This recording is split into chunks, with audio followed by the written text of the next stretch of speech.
ഈ നുണക്കുഴി ഒരു ജനിതക വൈകല്യമാണെന്ന് പറഞ്ഞാൽ നിങ്ങൾ എത്ര പേര് വിശ്വസിക്കും? എന്നാൽ അതാണ് സത്യം.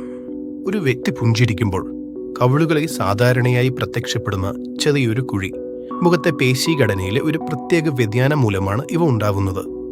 പ്രത്യേകിച്ച് സൈഗോമാറ്റിക്സ് മാജർ പേശി. നുണക്കുഴി ഉള്ള ആളുകളെ ഈ പേശി 2 കെട്ടുകളായി വിഭജിക്കപ്പെടുന്നു. ഒന്ന് അസ്ഥിയിലും മറ്റൊന്ന് ചർമ്മത്തിലും പറ്റിപ്പിടിച്ചിരിക്കുന്നു. വ്യക്തി പുഞ്ചിരിക്കുമ്പോൾ ഈ അസാധാരണമായ അറ്റാച്ച്മെന്റ് ചർമ്മത്തെ അകത്തേക്ക് വലിച്ച് ഒരു കുഴി സൃഷ്ടിക്കുന്നു. ഈ പേശി വ്യതിയാനം നിരുപദ്രവകരമാണ്. മാത്രമല്ല, മുഖഭാവങ്ങളുടെ ചലനാത്മകത വർദ്ധിപ്പിക്കുകയും ചെയ്യുന്നു. ജനിതക വീക്ഷണകോണിൽ നുണക്കുഴി പലപ്പോഴും ഒരു പ്രബലമായ സ്വഭാവമായി കണക്കാക്കപ്പെടുന്നു.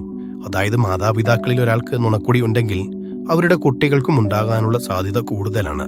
ചില വിദഗ്ധർ സൂചിപ്പിക്കുന്നത് നുണക്കുഴി പോളിജനിക് ആയിരിക്കാമെന്നാണ്.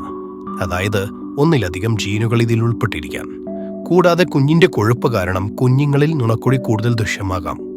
ഇത് മുഖഘടന മാറുന്നതിനനുസരിച്ച് പ്രായത്തിനനുസരിച്ച് മങ്ങുകയും ചെയ്യാം.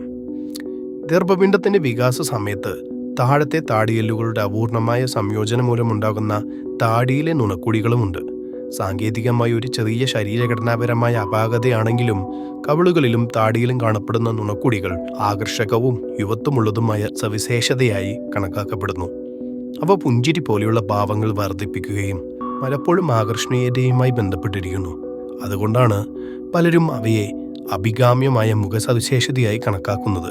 അതുകൊണ്ട് തന്നെ ചിലർ കോസ്മെറ്റിക് സർജറികൾ കൊണ്ട് നുണക്കുഴി കൃത്രിമമായും ഉണ്ടാക്കാറുണ്ട്.